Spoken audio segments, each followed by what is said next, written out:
Hey everyone, I'm the Rev, and the June update for Le Mans Ultimate is here, and it brings with it a host of new features and the DLC Pack 5, which contains 2 cars and 1 track. Now thanks to Studio 397, I got access to the update a couple of days early, just so that I could get a bit of a head start making this video. I haven't been provided the DLC for free, I'm a customer just like you. I paid for the season pass with my own money, and with that I'm completely free to give my honest opinion, as I always do. Studio 397 have not seen this video before you guys have. So that's enough disclaimer rubbish, let's get into the video. So straight away, as soon as you load the game, top right hand corner, you've got a new drop down menu. Now clicking the 3 lines, that brings out the menu, and this is where you can access new features such as teams and liveries, as well as your settings, and this is where you'll now quit the game. So if I click on teams, that'll take you straight into a brand new feature, which is obviously creating a team. These teams will be used with another new feature, the driver swaps. Now I was unable to test the driver swaps in this build of the game as I wasn't able to go online. But as you can see, thanks to what I think is a clutter-free user interface, I was able to get the Reverencing Racing team up and running within a few minutes, complete with my own logo and background. Now another new feature that this update brings is the liveries. Now personally, I would like this to have been a feature that was free to all players, but unfortunately it's locked behind a Race Control Pro subscription. However, I understand that it's a subscription world we live in, and I'm not going to die in a ditch over it. If I want to use the liveries, I'll subscribe to Race Control Pro, and if I don't, then I won't. But for you creative types out there that people like me rely on, it looks like it's feature rich and relatively simple to do. Now call me old school, but as much as I love a new feature, I'm here for the cars and the tracks, and we get 2 crackers. We get the Lamborghini Huracan LM GT3 Evo 2, we get the Iron Lynx liveries and the Iron Dames liveries, and we also get the Lexus RCF LM GT3, front engined, rear wheel drive, should suit me down to the ground. And that gives LMU a grand total of 9 manufacturers for LM GT3 cars, and here's hoping that one day we get the Mercedes. And as for the track, we get Lusail, in both its default and short layout. Here's hoping that it doesn't get ignored in the GT3 daily races, like Imola and Interlagos seem to be ignored. Now along with the update, I got the patch notes, and in the patch notes it stated that the GT3 tyre model had been updated further, shifting the balance forward and reducing the ability to use the slip angle. Now before I took to the track, I had no idea how much of a massive difference this was gonna make. Now at the time of making the video, I have over 180 hours in Le Mans Ultimate. That's not much by some people's standards, however I'd say that's plenty of time in my life so that I'm able to say I know what these cars feel like. Now normally I'd jump in a GT3, knock the traction control right down, and I'd be able to control the car. I could not do that anymore, not at all. Running the same traction control settings and anti-lock brake settings that I did before this update made the car virtually undrivable for me. I was really struggling. I was losing the car on corner entry, I was losing it on the brakes, I was losing it on the throttle, and I spent a lot of my time facing in the wrong direction. It was happening in both the Lambo and the Lexus, and it was happening on tracks I was massively familiar with. It must be the new cars, I thought. So I jumped into the Mustang, a car that again, I'm massively familiar with. The Mustang, she won't let me down. Oh, you fecker.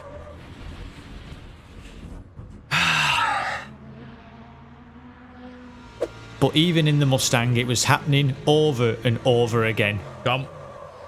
It's fair to say, I was struggling.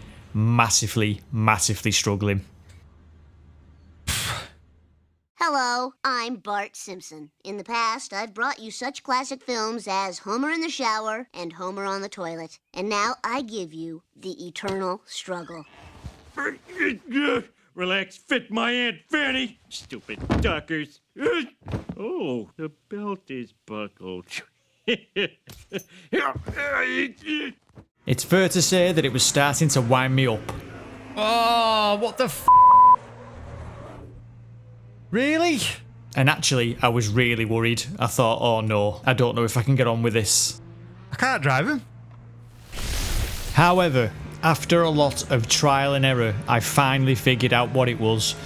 With the new update, there's no way that you can jump into the car and use the settings that you did before. That may sound absolutely simple to all of you. You may be going, well, of course, Rev, of course you can't. But for some reason, that just didn't register with me.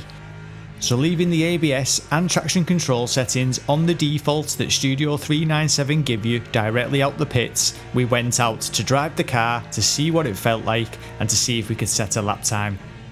So as you can see, with traction control, power cut and slip angle on 7 and the ABS on 9, which as you can see you now get told in brackets what that level of ABS should induce in the car. So I've got it set to 9, which it stated would make the car understeer. And with those default settings, the car immediately felt more balanced to me. I know it states they're understeer, but it wasn't for me, it was more balanced. All of a sudden, I wasn't oversteering into the corners. Obviously, with the higher traction control settings, I wasn't spinning on the exit of corners, but thankfully, I just felt back more at home with the game, and I was really relieved. And now that I felt back at home, I could start to dial those settings back gradually and get the car back to feeling how I like it to feel. So if you're not an alien like me, jump into the car, have the settings on default and work back from there. Don't be stupid like the Rev. Yes, a purple sector! Come on! Oh my god! You can see the relief and hear the relief in my voice because I genuinely thought the game was over for me. I thought, if I can't drive these GT3s, how on God's green earth am I supposed to make content on this game? Because I wasn't enjoying it. But thankfully, as I say, it was me, it wasn't the tyre update. Now as we come into the bus stop, it's worth noting that there is so much more feel now in the force feedback at low speeds. That's something you could massively tell. A huge improvement. Yes! Oh my god. And in the Lexus, that was the lap time I was doing in the Mustang pre-update. Oh, thank god for that. I feel like I've won a race just by doing a lap time. So with finally me being able to drive the cars again, I was able to jump into the Lamborghini and throw it around the Lusail circuit against the AI. The circuit itself, it's a fantastic addition, it's fast and flowing, and a special mention has to go to how it feels in the hypercar. I drove a few laps in the Cadillac, fantastic, really high downforce circuit with fast flowing corners, it felt great, really good. A fantastic addition to the LMU roster.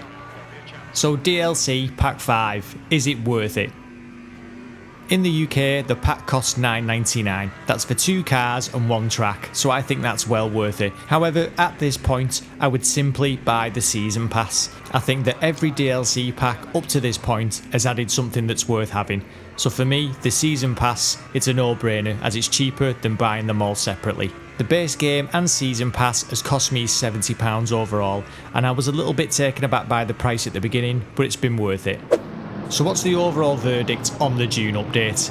Well, after being initially scared out to my wits that the game was ruined for me, I couldn't have been happier with it. Both the Lamborghini and the Lexus are fabulous additions to the GT3 roster. Both cars are up to the standard that you would expect from Studio 397. They sound great, they look great, and they're great to drive. As for the track, the Lusail circuit is one that people are certainly going to have to get used to if they're not used to it like I wasn't. It's not the most aesthetically pleasing track you're ever going to see, however to actually drive it, it feels great, especially in a hypercar.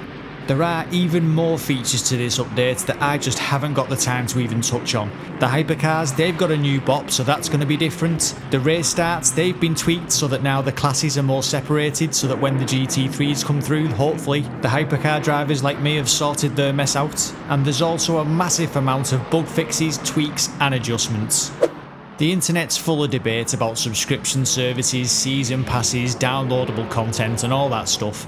However, if there's one thing that's not up for debate, it's that Le Mans Ultimate just keeps getting better. This game is miles better now than the game that I first tried 12 months ago. And if they can keep on going with this rate of improvement, I can't wait to see where we are in 12 months from now.